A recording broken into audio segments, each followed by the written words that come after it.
Hunter x Hunter episode 146. It all comes down to this, I guess. All this time looking for Jing. He may not be as cool as you've envisioned. Daddy? Jing just can't be asked. Guess there's no escaping it. Gotta meet my son. Jing procrastinating on fatherhood. Going as a pile of dishes that Jing has been leaving in the sink for 12 years. Chairman X and X release. Yo. Oh, he actually said yo. Lost his why are you sorry? Oh. That's a lot to take in at once, but technically correct? Oh, he feels like he failed his father because... Oof. They did do all sorts of horrible things. We did all sorts of horrible things. It was a lot. You should have been there, Jing. Where were you?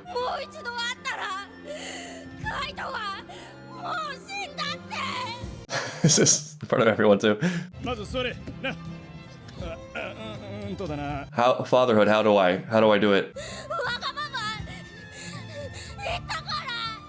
Wow, it's actually amazing. This is really reassuring. That one thing. This maybe is what it was this whole time. All the overcomplicated theories that I had. This is awkward. No. This is your chance, Jing. Fatherhood begins now.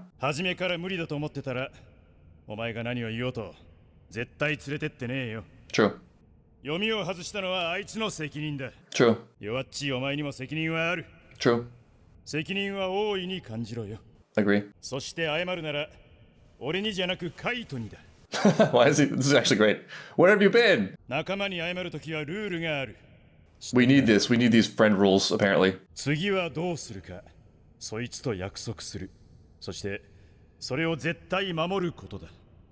The hell is this? What is going on?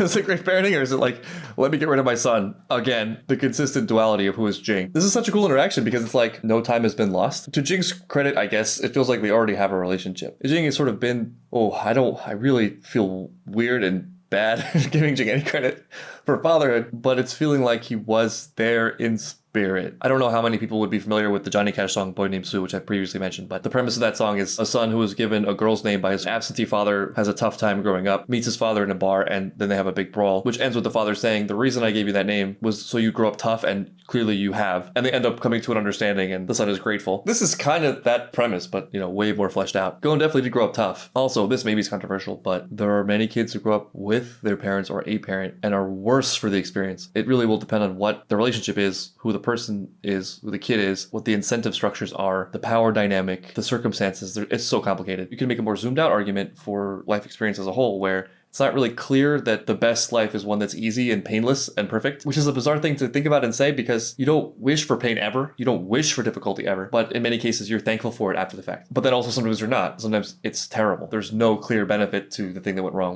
one way or the other. Very difficult to get it right. It's very easy to get it wrong. I really like this conversation they had. Maybe it's particular to me. I really like focus on responsibility through everything. I don't know if I would hate it if Jing was very coddling and it's okay, Gon, everything's all right. You're my special boy. Though I may have hated it because it would have fell out of nowhere and maybe overly sentimental out of nowhere. And also not really what Gon would respond to well. Like knowing Gon, that is the right thing to tell him. Like, you need to get stronger, reflect on what happened and improve. Gon cried, but like, it doesn't feel bad that he's crying. It feels like, oh yeah, that's right. I need to be better. And also just in Gon's confession, I'm feeling that already he himself has addressed maybe the biggest danger for him, which is the insistence on having things his way. So the whole thing, even though the tone is a little bit harsh, it feels positive, it feels constructive. Jim. Nice to meet you.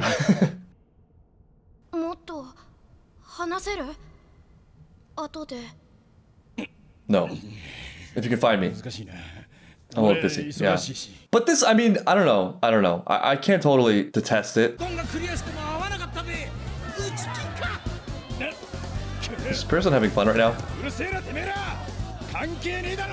But the fact that they've met once, it changes the tone for me a little bit. Because, okay, it's like the feeling of you can't see someone. Let's say you're in a long distance relationship and you don't know when the circumstances will change. You don't know when things will be conducive to being together. Versus you're dating someone and they're in the other room watching TV. If you think about it in that moment, it's exactly the same. Like, you're not communicating, you're not in the same place. But spiritually, emotionally, it's a very different feeling. It's a very different thing. I mean, Jing going off into the world without Gon is not the same thing as them being in the same house in different rooms. But because of the nature of the Hunter world, because now they've met once and Jing is not deliberately avoiding him, it seems, or won't. He's just occupied. That barrier has been broken. They're now much closer. Hard to explain, that's how I feel. It's sort of like how with certain friends or certain family relationships or whatever, you don't even really need to communicate that much necessarily to feel like everything is together. And if I had to guess, the distinction is not really a material thing. It's more like a feeling of trust, a faith in the integrity of the way things are. Jing, just with this tiny interaction, established a lot. People won't understand though. Well, there's truth in this as well. I mean, it's all of it. I like how this relationship has become so public. Hey, I got a moral shoulder pat. We're winning. Gon's cool with it, though. Like, no one's asking Gon his opinion.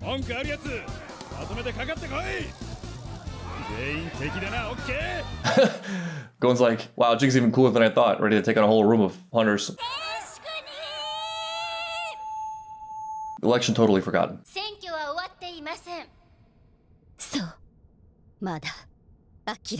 For real? Going for chairman. I gotta apologize to Kahlua.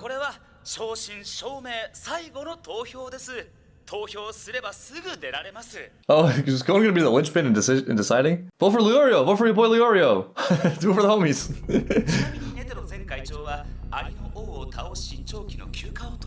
Extended vacation.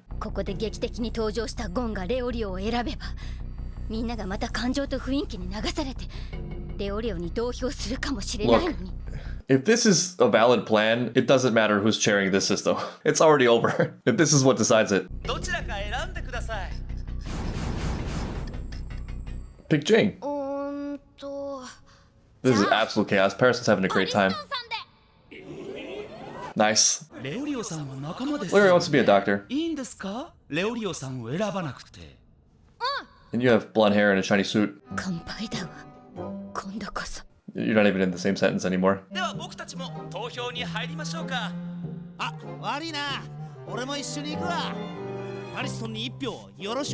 Even Leorio.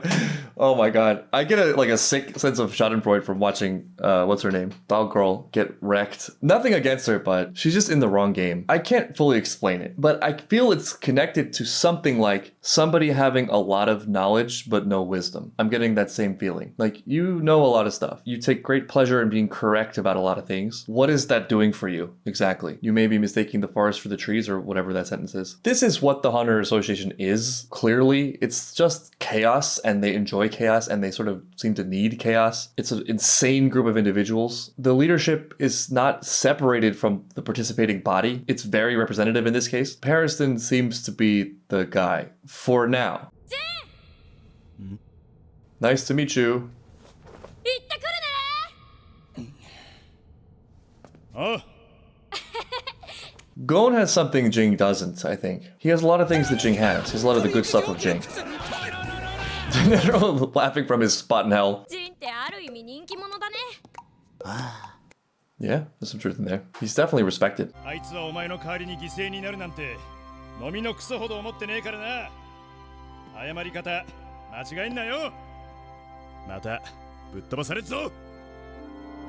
Damn.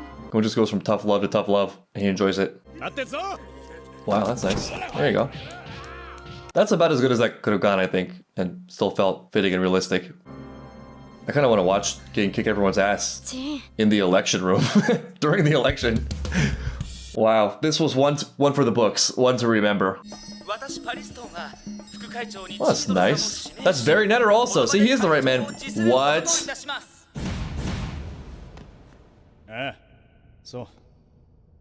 Thanks for coming. And in his leaving, he turns out to be the most fitting. Netter also picked his opposite, or someone he can't stand. Pariston just continues on leading his life and having fun. He's a true hunter, hunting for his dream of chaos. Pariston won in the end. Take the victory, Cheadle. Goddamn. 会長の邪魔がしたかっただけ。ネテロさんはね、僕が面白いチャチャを入れると本当に嬉しそうに困ってた。もっと会長と遊びたかった。He is very Hisoka-like, isn't he? He also respected Netero. あなたの教会が退屈なものだったら I'll kill you. 次は本気でおちょくりますから。 Okay, or that. Could be the same thing. She's not even any fun to toy with. It's too easy. It's too emotional. It's funny, I was joking about how from the beginning I love Pariston.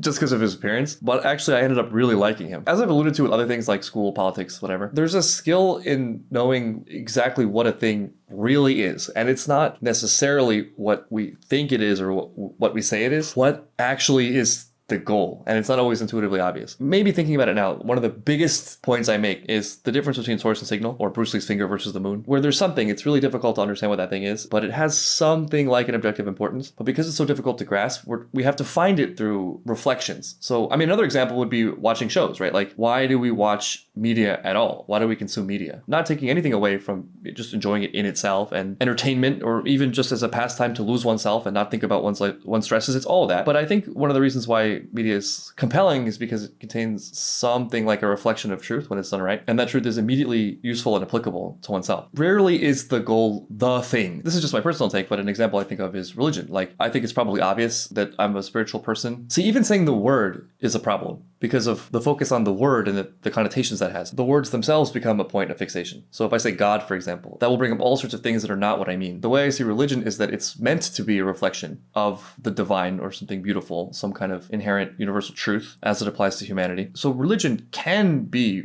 really great, wonderful, beautiful. It's not the point, if that makes sense. It's a finger. The point is probably something like goodness and truth. Maybe on a more personal, direct level, you can look at things like consumption. So like, why consume something? When it goes really well, I think what I'm looking for is a way to derive meaning. And what's cool is that that doesn't eliminate anything. One example I used to give for where media consumption goes wrong is grinding in games. But thinking about it some more, I could even say that grinding itself at a certain point in my life was meaningful and did give me something of value. I only know it in feeling, right? Like, I know when something is directly hitting me in the soul. And I know when I'm doing something because I don't know what else to do, or I'm trying to avoid something that actually is meaningful but difficult. I'm trying to escape reality rather than discover reality. What is the goal? And that also can vary widely depending on where the person is. I mean, there are stages to life, and you can go through it one low-hanging fruit at a time. So there might be something that's really useful to you at this point in your life. Then you move on to the next thing, etc., etc. And I also think it's important not to be judging of what level one is currently at, or where that meaning is coming from, or what meaning that is, as long as that pursuit is happening. I think that's sort of the point of life, connected to something like one's own potential. And often I think what happens when someone is obsessed with or has come kind of personally attached to one level of something that no longer matches where their potential lies, often it's there as a defense mechanism to ward off the pain of having to leave it and go on to difficult things, to go on to the next tier or whatever that is. And anything that is a threat to that typically is met with a very negative, overwhelmingly emotional response. You'll see this come up when there is criticism made about something that someone really loves. They will defend it with such emotional vigor, it's like they're defending themselves, because they are. But it was never really about the thing, right? I mean, if you really love something and have gotten great meaning from it, utility from it, it can only be good, right? I think she's sort of fixated on what she thinks a thing is when it's not that thing. For me, the magic sort of happens where your individual machinations, your visions, your hopes and dreams and potentials and desires and contributions intersect with reality. Everybody is a genius in a vacuum, but that's sort of not where it counts. If we're talking about the heroic, or just, the ideal, what the hero does is take their ideas, which actually are good and noble and honorable, into the real world, and then through values like hard work and understanding and listening, self-honesty, develop the skills to make that a reality. So Cheadle could do that, but I think she'd first have to understand what things are, what the goal is, what her actual mission is, what she can contribute, what skills she needs. Really develop that self-mastery first, and then maybe have the credibility and the wherewithal to make good things happen. That is a great question, going, where is Kahlua? First, we're looking for Jing. Now we're looking for Kahlua? I don't know. You need to apologize to Kahlua and then do better, yeah. It's understandable. It's forgivable. 俺こそ悪い。なんでレオリオが謝るの？ I'm sorry for missing the Ant arc for 61 episodes while I was studying. 何わかんないよ。 It's actually a really great thing Leorio wasn't there. He probably would have died. Or he would have saved everything. Who knows? Who knows? It's hard to say. パソコンの見返りのおねだりが死んだマネやなでなででは軽すぎる。Okay. That was light work. もしもパソコンの見返りが指の爪だと仮定すると、今までの経験則に照らし合わせても I see. お願 Kula い is, とおねだ in りが fact, 釣り合う。 immune. Special treatment. 見返りがいらなかったという結論が導き出される。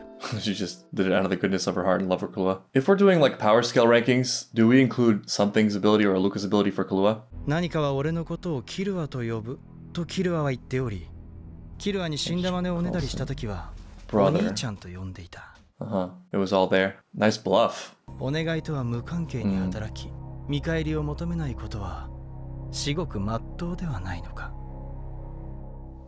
Damn. 考えられるのだが、いかがだろうか。Was he talking to Kahlua? Through the hallway? 何かの能力をゾルディック家のために安全かつ効率よく使えるのは俺だ。Nah, I don't think so. 最低限の自由は保証してやれる。I mean, Illumi seems trustworthy. It's not like he's ever tried to control or manipulate anyone for his own gain at their expense. アルカは俺が守る。 That feels pretty clear, yeah. 部をわきまえろ。何か起きろ。 He just has something at his command. イルミを家まで飛ばせ。 That was charitable. See ya.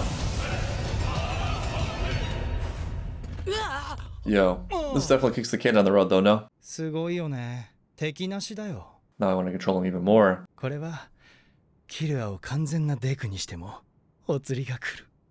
Bro, you need a hobby or something. いい子して。何かは俺に褒められたくてやってるだけなんだ。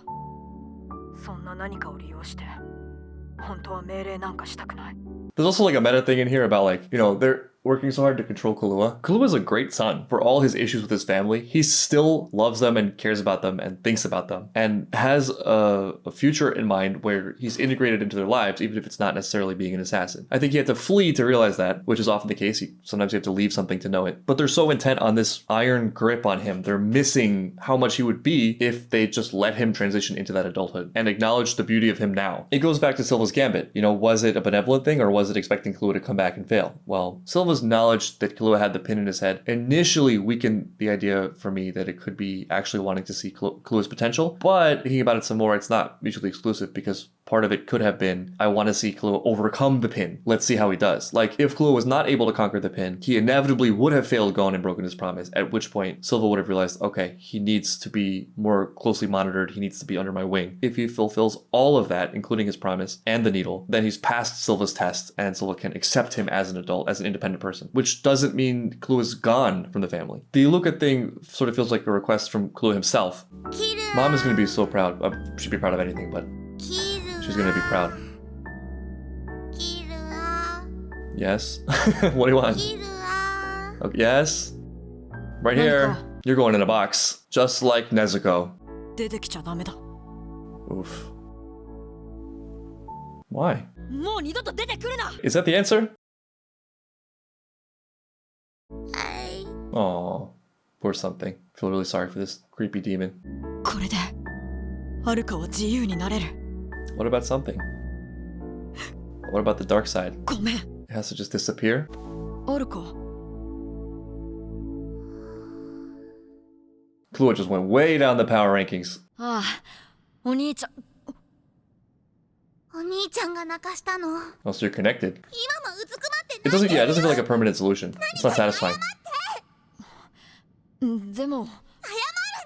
I don't know what this will look like, but thematically, I think the resolution that feels the best is like the harmonization of all of it. I'm sort of not believing what we're getting from the characters that something is not Alluka. はるかに優しいお兄ちゃんは何かにも優しくなきゃダメ。 You can't just pick and choose the part of people that you like. 何かをいじめるお兄ちゃんなんか大嫌い。 Well, this backfired. Just don't do anything bad. Just don't ask people for their brains and everything will be cool. 何か And don't grant wishes to anyone except me. 俺が間違ってた。ごめん。俺ずっといる兄が怖くて。 Who was Ilni? Illumi Nisan? 俺だけじゃなく、今度は何かに無理やり嫌なこと命令されたらって考えたら、すごく怖くなって。 That was the same mistake the parents were making. お前は俺が守る。ずーっと一緒だ。他のやつのお願いなんかもう聞くな。 Yeah, okay, this is way better. Right. はい。はい。キルは好き。 Oh, sweet ending for this demon キル girl. アの警戒令は解除されました。 He's good. I mean, hold on あな now. たから伝 Yeah. えてください。はい。かしこまりました。 He's the best of you. You should really be focusing more on like reigning in Illumi. Let's be real. Why don't you take this energy and like focus on Miluki? Like he needs help. It's not Kahlua. He's all right. He's fine. Miluki, on the other hand, you know, he could be a great kid. He needs something. He needs some attention. I guess there's that incentive there, right? Like, since people flow downstream, if something's going really well, you're incentivized to keep devoting resources to that thing. But like, it's already going well. Like, it maybe needs less resources. But there's this thing over here that's going terribly, and it could really use some attention. But God, is it going terribly? I don't want to look at that right now. I don't want to deal with that. It's tough. It's like dishes piling up in the sink for 15 years, or a relationship with your son. Someone's got to wash the dishes, damn it. Kalua's dishes have already been washed. It's funny because that actually does give credit to Jing. Go and wash his own dishes. Is that it? Is there a deliberate opposite parenting styles between Jing and the Zoldicks, and how both kids kind of turned out great because they had some minimum amount of outlook and spirit and positivity and self-directedness. This is probably me way overreading again, but I think there's something to that. Like, for all the things we blame on upbringing and environmental factors, those are very real, but it's sort of not where the crux of one's personality and life lies. The key difference will probably be a function of a lot of things, like the ability to persevere and keep going and growing through adversity and pain, the ability to look at and do difficult things, to take responsibility, to foster a spirit of positivity towards one's endeavors, to understand the trees for the forest, to seek out learning, to have the humility to recognize when one needs to learn and where one has gone wrong and where one wants to improve, to have the courage and the desire to hunt for your dream.